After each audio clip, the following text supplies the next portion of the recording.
مولاي صل وسلم دائما أبدا على حبيبك خير الخلق كلهم. بسم الله الرحمن الرحيم. الحمد لله رب العالمين والعاقبة للمتقين والصلاة والسلام على سيد الأنبياء وخاتم المرسلين وعلى آله وأصحابه أجمعين. أما بعد. حضرت آج ہم محترم جناب محمد راشد صاحب کے والد محترم کے سالانہ ختم پاک میں جمع ہیں. اندازہ کر لیں کہ یہ وقت کی رفتار کتنی تیزی سے گزر رہی ہے. ابھی کل کے وہ دن تھے جب ان بزرگوں کو ہم اپنے درمیان دیکھتے تھے، باتیں کرتے تھے، سنتے تھے، اور آج ان کو ہم سے بچھڑے ہوئے چند سال بھی ہو چکے ہیں. اس موقع پر میں صرف ایک بات آپ سے کرنا چاہوں گا کہ ہماری پہچان ہماری نشانی نسبت محمدی ہے صلی اللہ علیہ وسلم. ہم دنیا میں بھی اسی نسبت سے پہچانے جاتے ہیں کہ یہ امت محمدیہ ہے صلی اللہ علیہ وسلم. ہماری قبر میں، محشر میں بھی پہچان یہی ہے کہ ہم تاجدار مدینہ صلی اللہ علیہ وسلم کے نام لیوا ہیں. اپنی اس پہچان کو مضبوط کریں، اپنی اس نسبت کو مضبوط کریں. محمدی ہونے کے جو تقاضے ہیں صلی اللہ علیہ وسلم جتنے زیادہ ہو سکتے ہیں وہ پورا کریں. حضور نبی پاک صلی اللہ علیہ وسلم کی غلامی کے تقاضے پورے کرنا، یہی ہماری کامیابی ہے دنیا میں بھی، یہی ہماری کامیابی ہے قبر میں بھی، یہی ہماری کامیابی حشر میں بھی ہے. حضور نبی پاک صلی اللہ علیہ وسلم ہمارے پاس ایک کتاب لے کر آئے، جس کتاب کی پہلی وحی میں ارشاد کیا گیا اقرأ بربک الذی خلق. اے محمد صلی اللہ علیہ وسلم پڑھ. اقرأ قرات کر. عام پڑھنے کو قرات نہیں کہا جاتا، قرآن پڑھنے کو قرات کہا جاتا.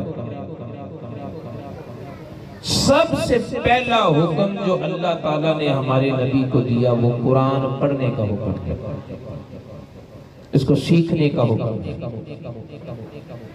اور کب دیا؟ جب تیرے اور میرے نبی 40 سال زندگی کے گزار چکے تھے تب دیا، تاکہ اس پیارے نبی کے امتی کو اپنی عمر کے 40ویں سال تک اگر علم حاصل کرنے کا موقع نہیں ملا، دین سیکھنے کا موقع نہیں ملا، تو اب یہ شرمسار نہ ہو، شرمندہ نہ ہو، یہ نہ سوچے کہ عمر بڑی ہو گئی ہے، بلکہ سوچے کہ جب میرے نبی نے قرآن پڑھنے کا آغاز 40 سال کی عمر میں کیا ہے، مجھے کیا ہوتا ہے؟ یہ کلام اسی خدا کا ہے جس خدا نے حضرت عیسیٰ علیہ السلام کو ماں کی آغوش میں بولنے کی طاقت دی، اور انہوں نے اپنی ماں کی گود میں بچپن کے ان دنوں میں جب وہ چل نہیں سکتے تھے، پھر نہیں سکتے تھے، اعلان کر دیا کہ میں اللہ کا بندہ ہوں، اللہ نے مجھے نبی بنایا ہے، مجھے اللہ نے کتاب بھی دے دی ہے۔ جو بچپن میں کتاب ملنے کا اعلان کر رہا ہے وہ مقتدی بن کر پیچھے صفوں میں کھڑا ہے، اور جو 40 سال میں قرآن کا آغاز کر رہا ہے وہ امام بن کر مصلی امامت پہ کھڑا ہے، جس سے یہ پتہ چلتا ہے کہ یہ کوئی کمال نہیں کہ علم بچپن میں حاصل ہونا چاہیے، نہ، عمر کا جو بھی مرحلہ ہے، جب بھی سوچ آئے بندے کو دین سیکھنے کے لیے قدم اٹھا دینا چاہیے۔ ہماری پہچان نسبت محمدی ہے۔ حضور نبی پاک صلی اللہ علیہ وسلم پر نازل ہونے والی پہلی وحی میں یہ حکم ہے کہ قرآن پڑھنا شروع کرو، علم حاصل کرو، اور علم بھی وہ جس کا آغاز تیرے اس رب کے نام سے ہو جس نے پیدا کیا ہے۔ خالق کی پہچان، یہ تیرے علم کا آغاز ہونا چاہیے۔ جو کتاب تیرے اور میرے نبی لے کر آئے اس سے ایک آیت کا ترجمہ کر کے اپنی بات کو مکمل کر رہا ہوں۔ اللہ تعالیٰ ارشاد فرماتا ہے وَلَقَدْ جِئْتُمُونَا فُرَادًا، تم ہمارے پاس اکیلے اکیلے آؤ گے، کما خلقناکم اول مرۃ، جیسے ہم نے تم کو پہلی مرتبہ پیدا کیا، اکیلے اکیلے تنہا تنہا پیدا کیا، تنہا تنہا تم ہماری بارگاہ میں پیش بھی ہو جاؤ گے۔ وَتَرَكْتُمْ مَا خَوَّلْنَاكُمْ وَرَاءَ ظُهُورِكُمْ، اور ہم نے تم کو جتنا مال دیا ہے، پراپرٹی، سونے، چاندی، زیورات، دولت، کاروبار، فیکٹریاں، کارخانے، ملازم، کوٹھیاں، بنگلے، گاڑیاں، جو کچھ ہم نے تم کو دیا ہے سب کچھ پیچھے چھوڑ آؤ گے، کوئی بھی ساتھ لے کر نہیں جاؤ گے۔ کوئی بندہ میرے پاس ہوائی جہاز پہ بیٹھ کے نہیں آئے گا، اللہ تعالیٰ فرما رہا ہے، کوئی بلینوں پہ بیٹھ کے نہیں آئے گا، کوئی ہونڈا پہ بیٹھ کے نہیں آئے گا۔ جیسے ہم نے تم کو تنہا تنہا دنیا میں بھیجا ویسے تم تنہا تنہا اپنے رب کی بارگاہ میں آؤ گے۔ جو مال متاع ہم نے تمہیں دیا سارا دنیا پہ چھوڑ کے آؤ گے۔ تمہارے ساتھ کیا ہوگا؟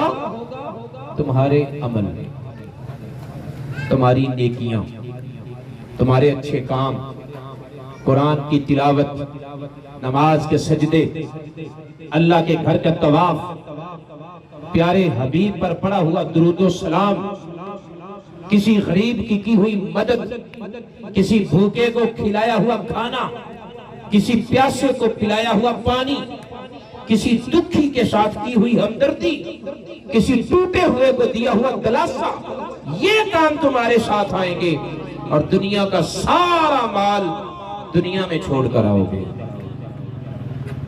اور فرمایا وَمَا نَرَى مَعَكُمْ شُفَعَاءَكُمُ الَّذِينَ زَعَمْتُمْ أَنَّهُمْ فِيكُمْ شُرَعَاءَ، ہم نہیں دیکھیں گے تمہارے وہ سفارشی جن پر تم نے امیدیں باندھ رکھی ہیں کہ ہم گناہگار ہیں لیکن فلاں آ کر ہمیں چھڑا لے گا۔ اللہ فرماتا میری بارگاہ میں کوئی نہیں چھڑائے گا۔ شفاعت بھی اس نے کرنی ہے جس کو میں نے شفاعت کرنے کی اجازت دینی، کوئی اپنے آپ دم نہیں مار سکتا۔ یہ بھی ہم نے بہت زیادہ اپنے آپ کو دھوکے میں مبتلا کیا ہوا ہے کہ چونکہ میں فلاں بزرگ کے پاس آنے جانے والا ہوں، میری نسبت بڑی تگڑی ہے، وہ بچا لیں گے۔ جن سے ہم نے نسبتیں باندھی ہیں ان کے کردار کو تو دیکھو۔ فرید الدین گنج شکر رحمت اللہ علیہ نے قطب عالم کے ہاتھوں میں ہاتھ دیا تو نمازیں چھوڑ دی، پہلے سے زیادہ پڑھنی شروع کر دی۔ قطب الدین بختیار کاکی رحمت اللہ علیہ نے خواجہ معین الدین چشتی اجمیری رحمت اللہ علیہ کی بیعت کی، کیا شریعت پر عمل کرنا چھوڑ دیا؟ نہ، پہلے سے زیادہ عبادت اور ریاضت کرنی شروع کر دی۔ دنیا چھوڑی، دین نہیں چھوڑا، شریعت نہیں چھوڑی۔ اور ہم کیسی پیری مریدی میں مبتلا ہیں کہ ہم پیر کے ہاتھوں میں ہاتھ دے کر دین چھوڑتے ہیں۔ پیر پکڑنے کا مطلب دین کو چھوڑنا نہیں ہوتا، دنیا کو چھوڑنا ہوتا ہے۔ ہم دنیا مانگ رہے ہوتے ہیں، دین کو چھوڑ رہے ہوتے ہیں۔ رب تعالیٰ فرماتا ہے ایسی جھوٹی امیدیں تمہیں بچا نہیں سکیں گی۔ ہم نہیں دیکھیں گے کہ کوئی تمہارا سفارشی، شریک کار جن کے متعلق تم ایسے ایسے عقائد رکھتے تھے تمہارے کام آئے۔ لَقَدْ تَقَطَّعَ بَيْنَكُمْ، تمہارے درمیان تعلق ختم ہو جائے گا۔ وَضَلَّ عَنْكُمْ مَا كُنْتُمْ تَزْعُمُونَ، اور جیسے جیسے تم نے گمان باندھے ہوئے تھے سارے کے سارے گم ہو جائیں گے۔ اس وقت حشر کا میدان تیری سوچ کے مطابق نہیں ہونا، حشر کا میدان تیرے رب کے حکم کے مطابق ہونا۔ یہ مت سوچ کہ جو میں سوچ رہا ہوں اس کے مطابق حشر کا میدان ہوگا۔ اللہ کی بارگاہ میں حاضری ہوگی تو اس دن کے فیصلے اللہ رب العزت کے حکم کے مطابق ہونے ہیں۔ لہٰذا ان پھول پھلیوں سے نکل اور اپنی زندگی کو قرآن کے سانچے میں ڈال، نبی کی سیرت کو پڑھ اور اپنی زندگی کو اس کے مطابق گزارنے کی کوشش کر۔ اللہ تعالی ہم سب کی حاضری قبول فرمائے اور ہم سب کو دین متین سیکھنے اور اس پر عمل پیرا ہونے کی توفیق عطا فرمائے۔ وما علینا الا البلاغ۔ مولاي صل وسلم دائما أبدا على حبيبك خير الخلق كلهم